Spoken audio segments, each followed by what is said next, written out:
Em 2023, a Federação Internacional de História e Estatística do Futebol, ou a IFFHS, elegeu o Campeonato Brasileiro a melhor liga do mundo. Afinal, o Brasileirão é o melhor campeonato do mundo? Bem, não o melhor do mundo, mas sim o mais difícil. Antes de tudo, ser o mais difícil não é ser o melhor, e sim ser o mais equiparado. Resumindo, onde o nível das equipes são semelhantes. A classificação nos ajuda bastante a tirar essa conclusão, já que na edição de 2023, o campeão Palmeiras teve uma diferença de apenas 8 pontos para o sexto colocado Bragantino, e em 2020, também tivemos a pequena diferença do campeão Flamengo para os demais times. Estes são apenas 2 exemplos, e no vídeo de hoje, vamos explicar o porquê o Brasileirão é a liga mais difícil do mundo. Uma das coisas que mais complica o Brasileirão é a logística. Se comparado às principais ligas do mundo, os times brasileiros têm que fazer várias viagens, e a maioria delas são longas. Isso se deve ao Brasil ser um país gigante. Não é como se a CBF ou os clubes tivessem culpa disso. Nesse caso, não há muito o que fazer. Tirando a região norte, o Brasileirão tem equipe de todas as partes. Em uma semana, uma equipe pode jogar em Fortaleza no domingo, depois ir para Porto Alegre quarta e sábado jogar em Belo Horizonte. Nesse período, a equipe viajaria praticamente 6.000 quilômetros. Para efeito de comparação, a maior viagem da Premier League é de Newcastle até Southampton, que é apenas 450 km. Fora o clima, que geralmente não é muito favorável, principalmente no verão, onde o calor está intenso no Brasil. Mesmo isso sendo uma questão climática e geográfica, isso conta bastante na recuperação dos jogadores, e vamos concordar que ter os jogadores em condições físicas favoráveis ajudem muito a manter um alto nível, e a não se prejudicar futuramente na competição.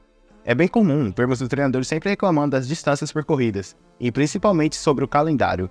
Mas este último, vamos falar depois. Um fator importante também é o nível do futebol aqui. Grande parte das equipes da Série A tem um nível semelhante, o que torna os embates entre todos muito acirrados e imprevisíveis. A exceção cabe a Flamengo, Palmeiras e Atlético Mineiro, que têm elencos superiores às outras equipes, e normalmente esperamos que eles vençam jogos contra times inferiores. Mas nem sempre isso acontece. É bem comum essas equipes sofrerem contra equipes mais fracas, se sobressaindo em rendimento individual ou na hora das substituições por conta do elenco. A maioria dos times no Brasil jogam de maneira semelhante e com táticas previsíveis, tanto que quando o time joga de maneira diferente e começa a ter resultados, muitos times começam a copiar o estilo de jogo ou a fórmula. Um exemplo claro é o Flamengo em 2019, que após dominar o futebol brasileiro se impondo com um estilo de jogo ofensivo, muito graças ao português Jorge Jesus, fez diversas equipes trazerem técnicos estrangeiros. E adivinha de que país a maioria desses técnicos vieram? Exatamente, de Portugal. Não estou falando que os técnicos brasileiros são inferiores aos estrangeiros ou o contrário, mas estamos passando por esse momento por aqui, onde até as equipes da parte de baixo contratam um estrangeiro. A imprevisibilidade do Campeonato Brasileiro é outro ponto a ser destacado. Em 2023, na 36ª rodada, tínhamos 4 equipes brigando pelo título, e várias outras para não cair. É só você comparar a tabela do primeiro turno com a da última rodada. Nem com o campeonato praticamente decidido, dá para ter certeza de quem vai ser campeão ou quem será rebaixado. Fora que, de uma edição para outra, uma equipe pode ter uma grande ascensão ou uma grande queda, gerando uma grande instabilidade nos clubes, principalmente aqueles de pouca expressão, que perdem seus jogadores por questão financeira. E esse certo clima de imprevisibilidade que faz as torcidas lotarem os estádios para fazer a diferença, criando uma atmosfera espetacular que impulsiona o mandante em seus jogos e que no fim do campeonato pode trazer uma diferença incrível. Mas se bem que de tanto que o Brasileirão é imprevisível, é fácil você ver uma equipe sair melhor fora do que dentro de casa. Se olharmos as tabelas do Campeonato Brasileiro, vemos que não há uma grande diferença de pontos entre as equipes. Em 2023, o Brasileirão havia sido eleita a Liga Nacional mais forte do mundo, ficando até na frente da Premier League. Para a pesquisa, a IFFHS considera o desempenho das equipes em torneios continentais, como a Libertadores, Champions League, Sul-Americana e outras competições. Não precisa ser nenhum gênio para saber que o Brasileirão não é melhor tecnicamente que a Premier League. Tanto que a final do Mundial de Clubes nos mostrou isso, botando o Fluminense, que é uma das melhores equipes da América, contra o Manchester City desfalcado. O resultado disso, o City venceu por 4-0 com extrema facilidade. Vamos demorar um tempo para ser de fato a mais forte, mas como eu havia citado antes, ser a mais difícil não é ser a melhor, e sim ser a mais competitiva. E o Brasileirão só foi eleita a melhor liga do mundo pelo domínio das equipes brasileiras nas competições sul-americanas, e não por ser melhor que a Premier League, já que a mesma conta com cota maior de TV, contratos mais caros e jogadores muito superiores aos do Brasileirão. E outra, os técnicos do velho continente têm mais tempo de trabalho. Mas por quê? É bem fácil entender. A pressão aqui é infernal. O brasileiro tem a cultura de querer resultados imediatos, nos diversos assuntos, mas no futebol ultrapassa os limites. Se um técnico não faz o time jogar mais que o Barcelona de Guardiola em 3 meses, o mesmo é demitido imediatamente. E isso se repete infinitamente. O Vojvoda é um exemplo bom de que dar tempo para o treinador faz o time crescer com o tempo. Ele chegou no Fortaleza em 2021 e desde lá fez campanhas históricas com o clube, tendo uma filosofia de jogo já estabelecida na equipe.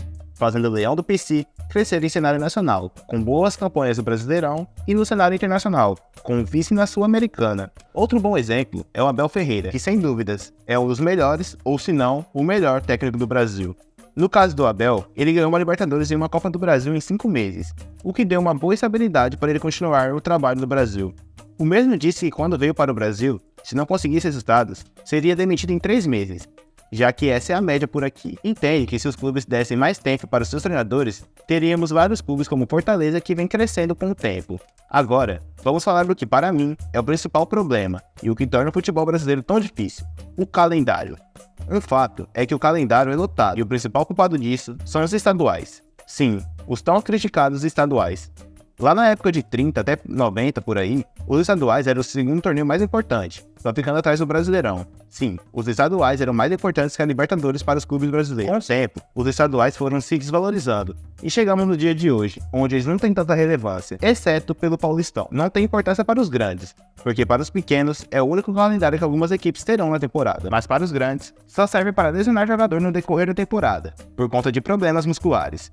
Isso quando alguns times jogam a Libertadores ou Sul-Americana junto com a Copa do Brasil, porque o cenário é bem pior quando é isso. Em 2024, o Brasileirão promete ser emocionante de ponta a ponta como em todos os anos anteriores. Tecnicamente, não é a melhor liga do mundo, e talvez jamais esteja, mas no quesito competitividade, dificuldade e emoção, aí sim, sem dúvidas, é a melhor e a mais difícil liga do mundo.